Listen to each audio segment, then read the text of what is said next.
Queridos amigos, que alegria mais uma vez podermos gravar o programa Estudando as Obras de André Luiz, o livro Evolução em Dois Mundos. Hoje nós iremos estudar o segundo capítulo, Corpo Espiritual. Nós queríamos agradecer a todos os nossos telespectadores da TV Caminho da Luz. Já estamos com mais de 100 mil inscritos na página do YouTube. Queríamos agradecer a todos porque temos recebido tanto da introdução quanto do primeiro capítulo, muitas pessoas mandando mensagem, agradecendo, incentivando. E isso é muito importante. Por quê? Porque nem eu, nem o André Luiz, que está aqui fazendo o programa comigo, nós somos biólogos, somos químicos ou estudamos medicina. Então, logicamente, nós temos uma dificuldade naquilo que tange as questões científicas. Muitas pessoas dizem, eu não li o livro Evolução em Dois Mundos porque é muito difícil. Não. Ele é um livro dividido em duas partes. Ele tem a parte científica para explicar a gênese da formação do planeta, da formação das algas, que foi o primeiro ser criado aqui no nosso planeta, depois a vegetação, os animais, os hominais, não é? Então nós vemos tudo isso. Nós não vamos entrar na parte científica daquelas palavras próprias. Nós vamos entrar naquilo que nos interessa no campo que está subscrito no livro dos espíritos, no livro dos médiuns. É isso que eu e o André Luiz vamos tentar interpretar. Tá bom, queridos amigos? Nós vamos então iniciar. Tudo bem com você, André Luiz? Tudo bem, querido Sérgio. Que alegria, mais um dia, estudarmos o livro Evolução em Dois Mundos. Cumprimentamos carinhosamente todos que têm estudado conosco. Os livros de André Luiz sempre foram o carro-chefe da TV. Sempre tiveram uma audiência, sempre trouxeram muitas pessoas ao canal e com este livro não está sendo diferente. Aqui estamos, humildemente, lendo, interpretando, já nos colocando como pessoas em evolução também. Então que o nosso programa de hoje possa ter o amparo dos benfeitores. Capítulo 2, Corpo Espiritual. Retrato do corpo mental. Para definirmos de alguma sorte o corpo espiritual, é preciso considerar, antes de tudo, que ele não é reflexo do corpo físico, porque, na realidade, é o corpo físico que o reflete, tanto quanto ele próprio. O corpo espiritual retrata em si o corpo mental, que lhe preside a formação. Do ponto de vista da constituição e função em que se caracteriza na esfera imediata ao trabalho do homem após a morte, é o corpo espiritual o veículo físico, por excelência, com sua estrutura eletromagnética, algo modificado, no que tange aos fenômenos genésicos e nutritivos, de acordo, porém, com as aquisições da mente que o maneja. Todas as alterações que apresenta depois do estágio berço-túmulo verificam-se na base da conduta espiritual da criatura que se despede do arcabouço terrestre para continuar a jornada evolutiva nos domínios da experiência. Claro está, portanto, que é ele um santuário vivo, em que a consciência imortal prossegue em manifestação incessante, além do sepulcro, formação sutil, urdida em recursos dinâmicos, extremamente porosa e plástica, em cuja tessitura as células noutra faixa vibratória, a face do sistema de permuta visceral renovada, se distribuem mais ou menos à feição das partículas coloides, com a respectiva carga elétrica, comportando-se no espaço segundo a sua condição específica e apresentando estados morfológicos conforme o campo mental a que se ajusta. Aqui nós vamos ver um ponto muito interessante. Também tem aqui, quando ele fala, por exemplo, no final do primeiro parágrafo, né, ele fala um pouquinho sobre a questão do corpo espiritual, ele coloca ali embaixo uma nota do autor espiritual. André Luiz diz o seguinte: o corpo mental assinalado experimentalmente por diversos estudiosos, é o envoltório sutil da mente, em que, por agora, não podemos definir com mais amplitude de conceituação, além daquele com que tem sido apresentado pelos pesquisadores encarnados, e isto para falta de terminologia adequada no dicionário terrestre. Então, retrato do corpo mental. É interessante, não é? Eu vou tentar definir um pouquinho esse primeiro parágrafo, que é muito interessante, né? Ele diz: o corpo espiritual. É preciso considerar, antes de tudo, que ele não é o reflexo do corpo físico, porque, na realidade, é o corpo físico que reflete, tanto quanto ele próprio, o corpo espiritual. Então, o que quer dizer isso, né? Nós vamos ver no primeiro livro de André Luiz, Nosso Lar, quando ele fala sobre a reencarnação. Depois, em outros livros, ele vai falar para todos nós sobre o departamento da reencarnação em Nosso Lar.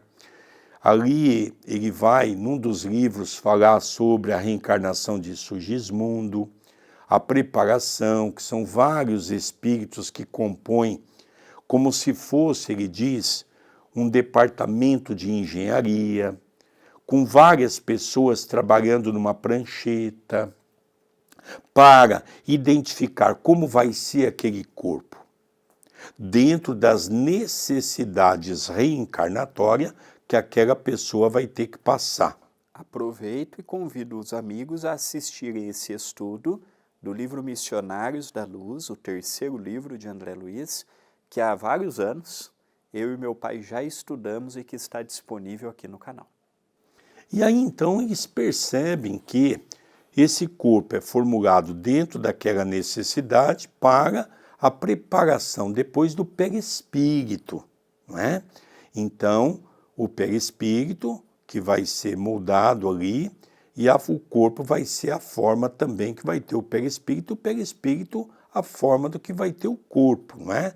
Para que possa então ali se aglutinar um ao outro, ligado por aquele sistema que o professor Allan Kardec chama de liames. O perispírito é ligado ao corpo físico por um projeto de liames. À noite, quando nós dormimos, por exemplo, os liames se afrouxam, ficando apenas um único liame ligado, que é o chamado cordão umbilical. Então, para aqueles que não têm familiaridade com a doutrina espírita, vamos explicar aqui o que é alma e o que é espírito, para a gente entender isso que ele está dizendo aqui. Espírito é formado de espírito e perispírito. Ou seja, num planeta como o nosso, obrigatoriamente, o espírito não consegue sobreviver. Ele tem que ter um corpo, e esse corpo nós vamos chamar de perispírito, uma formação fluídica, não é? Buscada no cosmos. Então nós vamos ver que no primeiro capítulo a gente estudou tudo isso. O que é uma alma? A alma é um espírito encarnado. Ele se compõe de 3 partes: o espírito, o perispírito e o corpo físico. Então aqui nós vemos ele falar, não é, do corpo físico, do corpo espiritual, e depois ele fala de uma coisa muito interessante, não é? O corpo espiritual retrata em si o corpo mental. Então, dentro do perispírito tem o espírito, onde está retratado o corpo mental, que é esse que pensa, é esse que é a sede daquilo que efetivamente nós temos como um ser pensante. E aqui também eu fui pegar uma definição para nós entendermos melhor o que seria o retrato do corpo mental. A nossa mente, ela é tratada dentro do espiritismo com uma importância grandiosa. Tanto é que os orientais já trabalham muito com essa ideia ao dizer mente sã, corpo são. A mente, ela é tudo. O exemplo disso é Jerônimo Mendonça, por exemplo, tetraplégico, cego, dores pelo corpo todo, dependendo de tudo para os outros. mas compreendendo a sua reencarnação e sublimando a sua mente em pensamentos elevados, realizou o trabalho que realizou. Então nós percebemos claramente que a mente ela pode nos trazer um equilíbrio ou um desequilíbrio. Interessante agora, você vai ler agora uma coisa da qual nós vamos estudar o restante desse capítulo, os centros vitais. Então o André vai ver os centros vitais dentro da técnica que se é explicado. Nós sabemos que existe uma diferença, por exemplo, dos pontos e dos chácaras. Nós vamos ver um pouquinho sobre isso, não é? E o André vai ler o que André Luiz quer dizer para nós. Centros vitais. Estudado no plano em que nos encontramos, na posição de criaturas desencarnadas, o corpo espiritual ou psicossoma é assim o veículo físico, relativamente definido pela ciência humana, com os centros vitais que essa mesma ciência, por enquanto, não pode perquirir e reconhecer. Nele possuímos todo o equipamento de recursos automáticos que governam os bilhões de entidades microscópicas a serviço da inteligência, nos círculos de ação em que nos demoramos. Recursos esses adquiridos vagarosamente pelo ser em milênios e milênios de esforço e recapitulação, múltiplos setores da evolução anímica.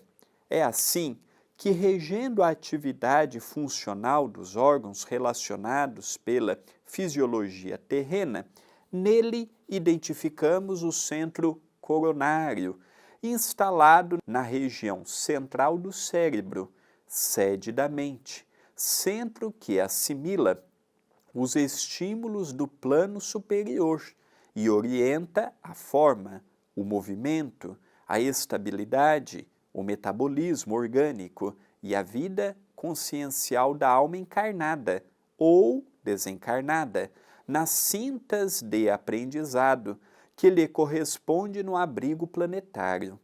O centro coronário supervisiona ainda os outros centros vitais, que lhe obedecem ao impulso procedente do espírito, assim como as peças secundárias de uma usina respondem ao comando da peça motor de que se serve o tirocínio do homem para concatená-las e dirigi-las.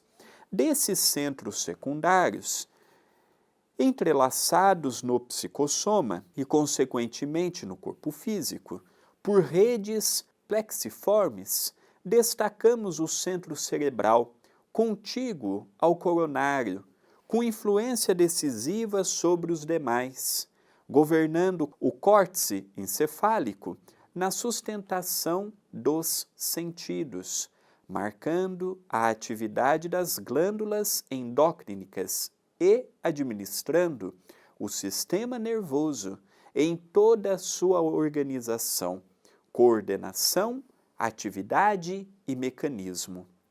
Desde os neurônios sensitivos até as células efetórias, o centro laríngeo, controlando notadamente a respiração e a fonação, o centro cardíaco, dirigindo a emotividade e a circulação das forças de base, o centro esplênico, determinando todas as atividades em que se exprime o sistema hemático, dentro das variações de meio e volume sanguíneo, o centro gástrico, responsabilizando-se pela digestão e absorção dos alimentos densos ou menos densos, que, de qualquer modo, representam concentrados fluídicos, penetrando-nos a organização, e o centro genésico, guiando a modelagem de novas formas entre os homens ou o estabelecimento de estímulos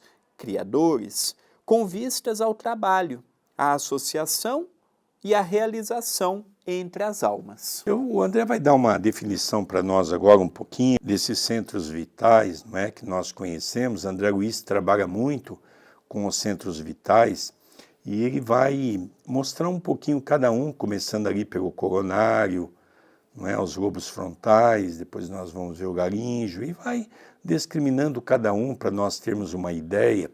E hoje é muito trabalhado isso dentro dos centros de forças no trabalho de passe, aonde os espíritos conseguem pelas nossas mãos para estabelecer aquilo que Kardec fala do princípio vital. Nós temos um trabalho de macas, onde nós trabalhamos com as mãos especificamente diante daquele órgão que está com um problema mais grave. Nós temos tido um êxito muito grande, porque tem realmente trazido auxílio para muitas pessoas, porque o professor Kardec, no Livro dos Médiuns, nos diz que nós podemos repor o princípio vital naquele irmão que está com aquele órgão enfraquecido, não é? Então, André, você dá uma definição para nós, que é o que ele falou aqui, começando desde o coronário, né, para que nós possamos entender um pouquinho cada um com as suas funções. Então vamos entender, centros vitais ou centros de força, em que na cultura hindu também muitos assimilam como os chakras. Há algumas similitudes e algumas diferenças, mas em linhas assim específicas. De modo geral, muitas pessoas até confundem um e o outro como sendo o mesmo. Segundo André Luiz, os centros vitais ou centros de força estão situados no corpo espiritual ou psicossoma. Se nós lermos psicossoma, vamos recordar que estamos falando do perispírito. E funcionam como terminais através dos quais a energia é transferida de planos superiores para o corpo físico. Por isso que o passe, por exemplo, tem uma importância significativa em relação a isso.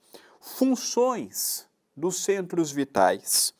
O nosso corpo, como conhecemos, possui 7 grandes centros vitais e outros centros secundários, terciários, e assim sucessivamente. Como meu pai diz, nós temos vários liames que ligam o nosso corpo ao perispírito. E também há vários chakras, vários centros de força. Aqui André Luiz, ele dá ênfase para o coronário. O coronário, ele é o mais importante. Ele é o que nos liga diretamente ao nosso perispírito. E como André Luiz nos diz numa definição fantástica, o centro coronário supervisiona ainda os demais centros. Os outros 6 centros principais e secundários estão subordinados a ele. Dele, do coronário, nós temos o cerebral, também situado na região craniana, por assim definirmos. Dele, nós vamos para a laringe, nós vamos para o coronário, nós vamos para o cardíaco, nós vamos para o esplênico, nós vamos para o gástrico e nós vamos para o genésico. O genésico é importante porque é por onde vem a cocriação menor, a reprodução. Interessante, André, que tem determinadas conceituações que também aceita a questão dos centros vitais, mas invertendo os valores. Ou seja, o coronário não é o mais importante é o genésico, porque se subentende que é por ali que tem o dom da vida. E nós vemos que o genésico e o gástrico são geralmente os centros de força mais complicado que nós temos, porque são os dois mais ligados à terra. O gástrico é a nossa alimentação, ainda muito pesada, muito ainda conforme a esta dimensão. E o genésico, muitas pessoas têm graves problemas de desvirtuamento sexual. Como o centro coronário, ele já disse, André Luiz, que é o mais importante, agora ele dá uma ênfase sobre esse item. Centro coronário. Temos, particularmente no centro coronário, o ponto de interação entre as forças determinantes do espírito e as forças fisiopsicossomáticas organizadas. Dele parte, desse modo, a corrente de energia vitalizante, formada de estímulos espirituais com ação difusível sobre a matéria mental que o envolve, transmitindo aos demais centros da alma os reflexos vivos de nossos sentimentos, ideias e ações, tanto quanto esses mesmos centros, interdependentes entre si, imprimem semelhantes reflexos nos órgãos e demais implementos de nossa constituição particular, plasmando em nós próprios os efeitos agradáveis ou desagradáveis de nossa influência e conduta. A mente elabora as criações que lhe fluem da vontade, apropriando-se dos elementos que a circundam, e o centro coronário incumbe-se automaticamente de fixar a natureza da responsabilidade que lhes diga respeito, marcando no próprio ser as consequências felizes ou infelizes de sua movimentação consciencial no campo do destino. Nós vemos que o coronário é o mais importante porque está sediado a parte do perispírito, onde está a sede do espírito. Então é por ali que sai toda essa movimentação do centro de forças, que é por onde nós temos todo o processo da nossa inteligência, que por ali transita, né, André Luiz? E André Luiz tem um capítulo adiante que ele intitula Cérebro. Enquanto aqui nós estamos vendo a parte do centro vital propriamente, no capítulo específico Cérebro, ele vai nos narrar um pouco quanto que o cérebro é um órgão fundamental para o nosso desenvolvimento. E aqui também ele fala, pai e demais telespectadores, da importância de nutrirmos bons pensamentos, que por meio da nossa conduta, por meio das nossas escolhas, nós podemos ser infelizes ou infelizes conforme o que escolhemos no dia a dia. Por isso que ele começa dizendo, temos particularmente no centro coronário o ponto de interação entre as forças determinantes do espírito e as forças fisiopsicossomáticas organizadas. Então nós vemos que é por aí, André, que efetivamente se organiza toda a nossa forma. Você acabou de dizer uma coisa interessante, é pelo coronário que nós temos a definição, você é feliz ou você é infeliz? A felicidade ou a infelicidade não é uma questão de natureza extrafísica, ela é de natureza física do nosso pensamento. Nós podemos aprender a conviver com a dor, como nos ensina o Espiritismo, e entender que a infelicidade pelos problemas que nós estamos vivenciando pode tornar-se uma felicidade a partir do momento que eu entender que eu estou resgatando na minha vida aqueles erros que cometi no passado e aprendendo a conviver com tudo isso. Olha que coisa interessante. Dando continuidade, estrutura mental das células. É importante considerar, todavia, que nós, os desencarnados, na esfera que nos é própria, estudamos presentemente a estrutura mental das células, de modo a iniciarmos-nos em aprendizado superior, com mais amplitude de conhecimento, acerca dos fluidos que nos integram o clima de manifestação. Todos eles de origem mental e todos entretecidos na essência da matéria primária ou hausto corpuscular de Deus, de que se compõe a base do universo infinito. Então nós vamos ver aqui uma coisa muito interessante, porque olha, ele está agora vendo de um lado do desencarnado. Ele diz, é importante considerar todavia que nós, os desencarnados, na esfera que nos é própria. Então aqui nós vamos ver ele falando um pouquinho, né, nessas duas esferas, não é? Quando nós estamos em espírito, no mundo espiritual, e quando nós estamos no corpo físico, que é o chamado o processo de alma. E ele diz, estudamos presentemente a estrutura mental das células. Olha que interessante. O que significa uma célula, para começarmos o entendimento? É a unidade estrutural e funcional dos seres vivos, que podem ser formadas por uma única célula, no caso dos unicelulares, ou várias células associadas, os multicelulares. Com essa definição, nós compreendemos que, por detrás de uma célula convencional estudada pela ciência, existe a estrutura mental nelas. E aqui já entra que, das milhares de células que nós temos no corpo, nós somos o Deus para ela. Se eu digo para o meu corpo, você está doente, eu adoeço. Se eu digo para o meu corpo, eu estou com uma dor, eu fico com aquela dor. A minha mente, ela comanda todo o meu corpo, positivamente, negativamente. Apenas um exemplo que li há muitos anos atrás de um experimento de um dos médicos de Hitler no campo de concentração. Pegou uma senhora e colocou ela numa cama, amarrou e vendou seus olhos.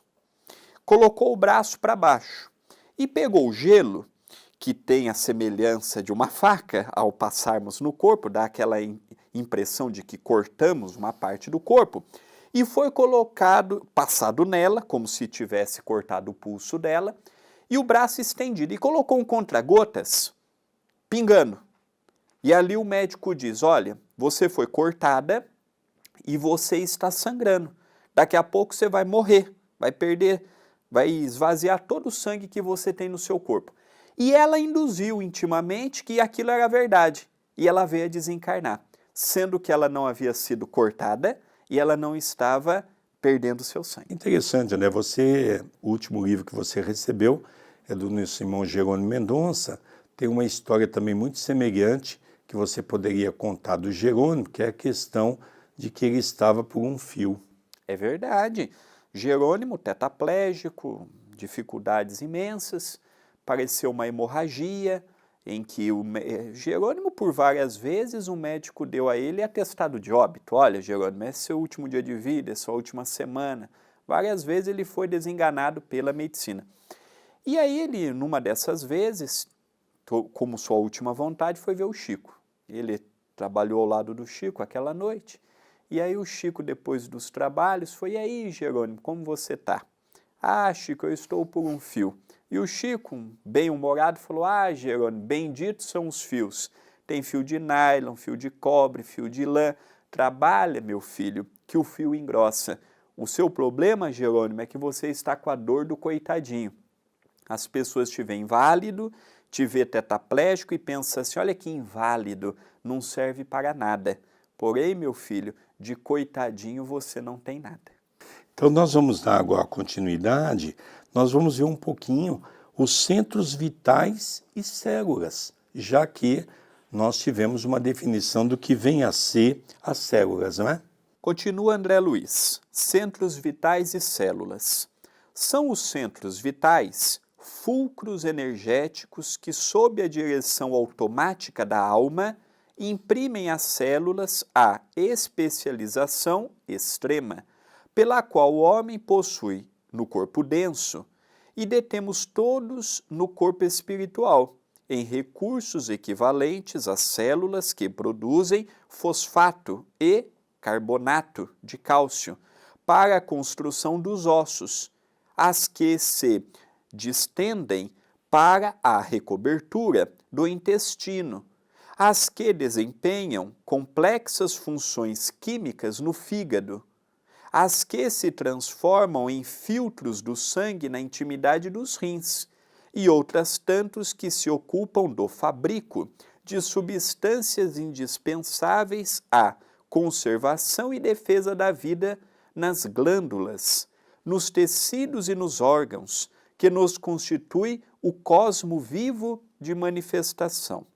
Essas células, que obedecem às ordens do espírito, diferenciando-se e adaptando-se às condições por ele criadas, procedem do elemento primitivo comum, de que todos provimos em laboriosa marcha no decurso dos milênios, desde o seio tépido do oceano quando as formações protoplásmicas nos lastrearam as manifestações primeiras, tanto quanto a célula individual a personalizar-se na ameba, ser unicelular, que reclama ambiente próprio e nutrição adequada para crescer e reproduzir-se, garantindo a sobrevivência da espécie no oceano em que respira, os bilhões de células que nos servem ao veículo de expressão, agora domesticadas na sua quase totalidade em funções exclusivas, necessitam de substâncias especiais, água, oxigênio e canais de exoneração excretória para se multiplicarem no trabalho específico que nosso espírito lhes traça, encontrando, porém, esse clima que lhes é indispensável na estrutura aquosa de nossa constituição fisiopsicossomática, a expressar-se nos líquidos extracelulares, formados pelo líquido intersticial e pelo plasma sanguíneo. E nós vemos uma coisa muito interessante, que primeiramente isso aqui é uma área científica, estudada pelos médicos nas universidades de medicina, onde nós vemos toda a composição do nosso corpo físico, e aqui então vem falar um pouquinho desses centros de força, que André Luiz descreve em outras obras para todos nós, completar a ciência. A ciência do futuro, nós vamos ter as doenças que estão correlacionadas com essas questões dos centros vitais, que até então não são analisadas quando vamos no médico e estuda as nossas dores, o que nós estamos sentindo, e ali manda-se fazer exames para ver se realmente aqueles órgãos estão comprometidos, não é? Mas há aqui uma coisa que nós temos que trabalhar de maneira mais profunda, de que tudo isso é gerenciado pelo nosso pensamento.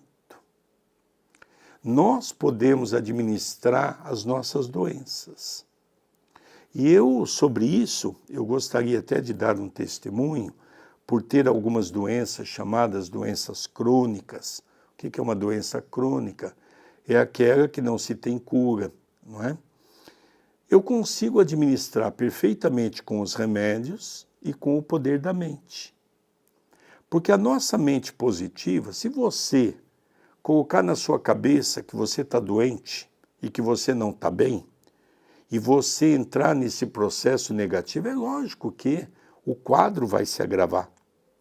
Se você se conscientizar que você é doente, você tem a doença, que o remédio está te auxiliando, e você positivamente está entendendo que você necessita passar por aquilo, é lógico que você vai ter uma condição diferenciada diante do seu corpo. Olha que interessante, André. A visão que hoje André Luiz nos passa é sublimada e vem mostrar para nós a responsabilidade que precisamos ter frente a uma oportunidade como esta, e o quanto o Evangelho, a prece, bons pensamentos, boas atitudes, bons comportamentos vão ajudar decisivamente na qualidade espiritual da nossa vida, da nossa existência. Eu queria até aproveitar, André, e aqui fazer um alerta. Todos nós, todos que estão ouvindo o programa, nós precisamos aprender de maneira definitiva a estar diante de um doente. É comum pessoas chegarem perto de uma pessoa doente, que está cadavérica, que está assim, com uma aparência ruim. Nós chegamos perto da pessoa e dizemos assim: mas você está ruim, hein? Uma aparência ruim, a pessoa fica pior. Se você chegar perto dessa mesma pessoa e dizer para a pessoa: olha, você está melhorando, estou sentindo você com traços melhores, você já está recuperando, a pessoa muda o seu semblante, a pessoa muda o seu pensamento. e a pessoa muda o seu conceito de doença. Nós precisamos aprender a ter um comportamento diferenciado perto daquele que está doente, André. Dando continuidade, penúltimo item de hoje, exteriorização dos centros vitais. Observando o corpo espiritual ou psicossoma, desse modo, em nossa rápida síntese, como veículo eletromagnético, qual o próprio corpo físico vulgar, reconheceremos facilmente que, como acontece na exteriorização da sensibilidade dos encarnados, operada pelos magnetizadores comuns, os centros vitais a que nos referimos, são também exteriorizáveis, quando a criatura se encontre no campo da encarnação. Fenômeno esse a que atendem habitualmente os médicos e enfermeiros desencarnados durante o sono vulgar, no auxílio a doentes físicos de todas as latitudes da Terra, plasmando renovações e transformações no comportamento celular, mediante intervenções no corpo espiritual, segundo a lei do merecimento, recursos esses que se popularizaram na medicina terrestre do grande futuro. Aqui nós vemos agora, André, uma matéria que logicamente está muito relacionada com os estudos que nós fazemos dentro de um centro espírita, através de Kardec. Por quê? Porque aqui nós estamos vendo agora a importância dos centros vitais da revitalização pelo passe, pela água fluídica. Nós temos aí um tratado de um professor japonês que alguns anos atrás fez um estudo sobre a água. E ele comprova que quando uma água está sobre um grupo de orações, ela tem modificações nas suas células. O que é essas modificações nas células? São as ações do nosso pensamento positivo, unindo-se ao plano espiritual superior, porque nós vivemos em dois planos da vida, sobre o guante do pensamento e da afinidade, os afins se atraem. Quando nós nos dispomos a orar pelo outro, a fazer prece pelo outro, nós estamos cogitando um plano espiritual superior para que possa ajudar aquela pessoa, como ele diz aqui, nas noites de sono. Quando a pessoa dorme, médicos do espaço, magnetizadores que estão no mundo espiritual, enfermeiros, podem interceder por aquelas pessoas.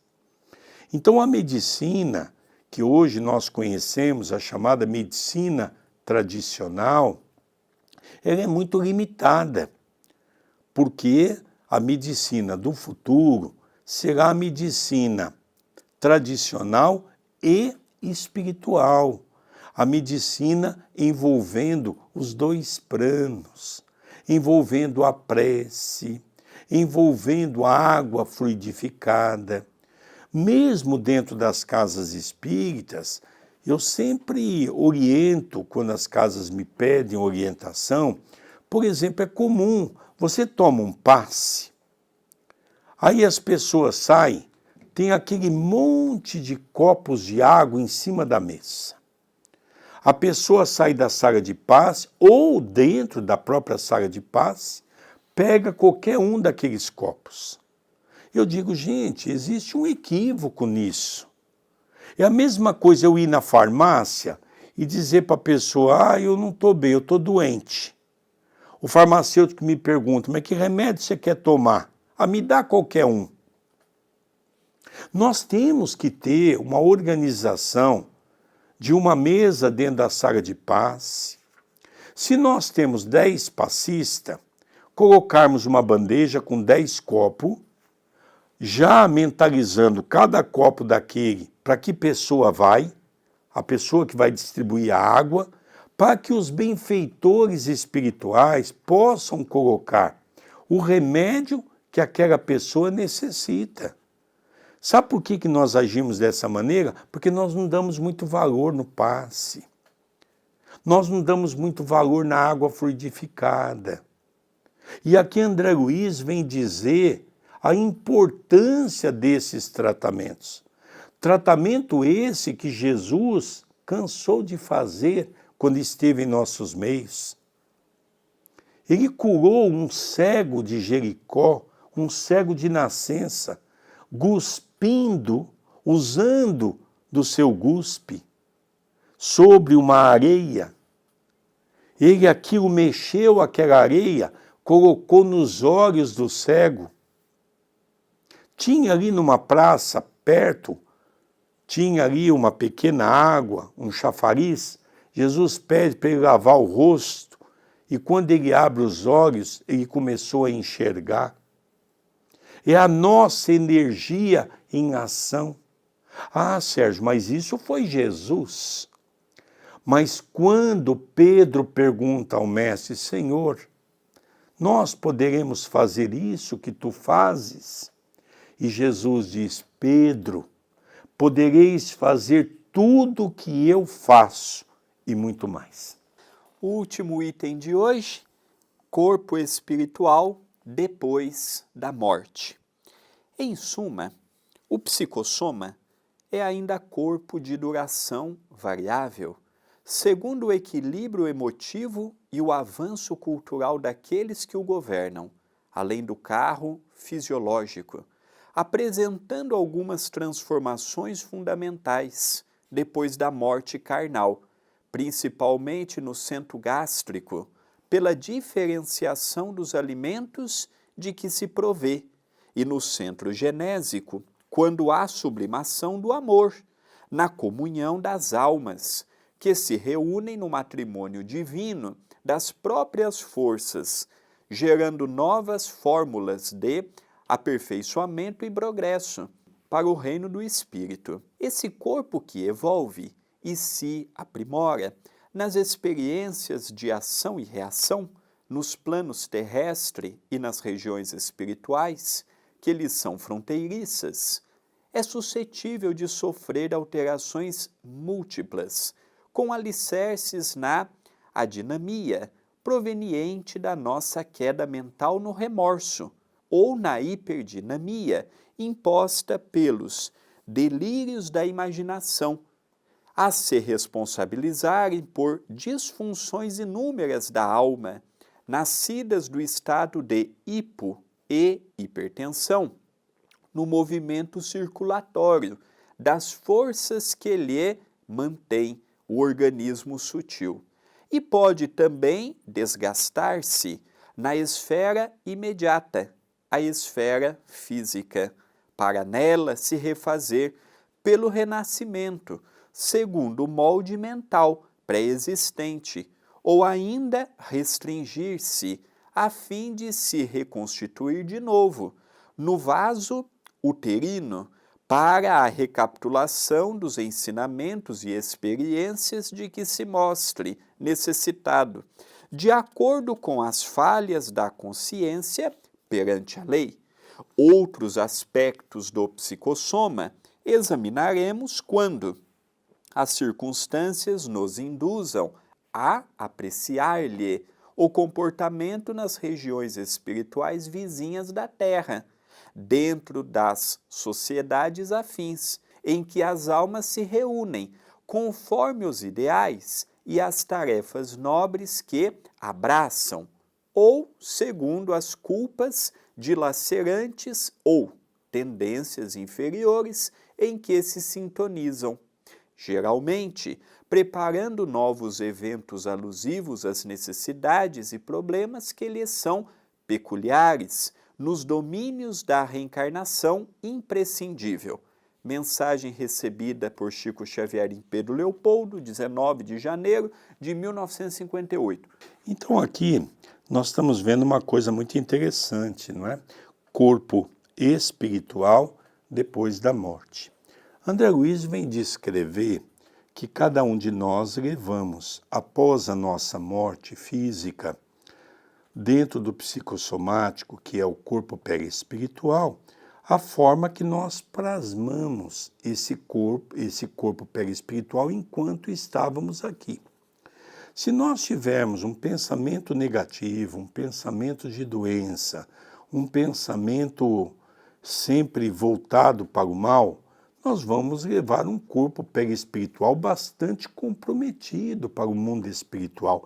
Ele fala um pouquinho aqui, por exemplo, quando as pessoas têm o vício da comilança, que nós, de uma certa forma, degeneramos o nosso gastro. Automaticamente vamos chegar no mundo espiritual com uma mazela muito grande. Vamos relembrar André Luiz em Nosso Lar, quando ele descreve que ele comia de maneira, vamos dizer, irresponsável. Ele não só fez uma operação na zona do gastro, e o seu desencarne foi dessa natureza. Então ali ele fala um pouquinho do comprometimento que ele teve por não cuidar desse órgão. Ele também fumava, ele bebia, ele contava do desregramento que ele criou para o seu pulmão, para o seu fígado, não é? Então nós levamos esses órgãos, perispiritualmente falando, com as suas deficiências que nós criamos quando estivemos no corpo físico. Como o contrário é verdadeiro. Quando nós voltamos para o mundo espiritual, temos uma vida alinhada, procuramos manter um regramento, logicamente nós estamos resguardando os órgãos do corpo físico e, consequentemente, os órgãos do corpo perispiritual. Ele fala também de um outro princípio, de um outro ponto do princípio vital. Não. Ele fala também de um outro centro vital que é muito importante, o genésico. Então, quando a pessoa tem um desregramento sexual, por exemplo, ela volta para o mundo espiritual em grandes distúrbios. O sofrimento é intenso. Então, qual é a importância da encarnação? É nós procurarmos ter um equilíbrio sobre as nossas vicissitudes.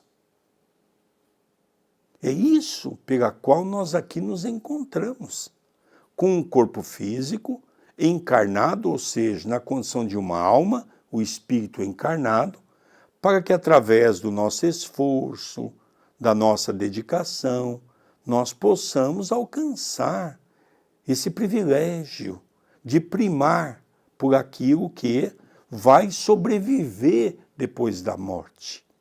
Tem pessoas que não têm esse regramento porque diz, eu vou morrer mesmo. Sim, você vai morrer, é verdade. Eu também vou morrer. Ou seja, o corpo vai morrer. Mas e o perispírito?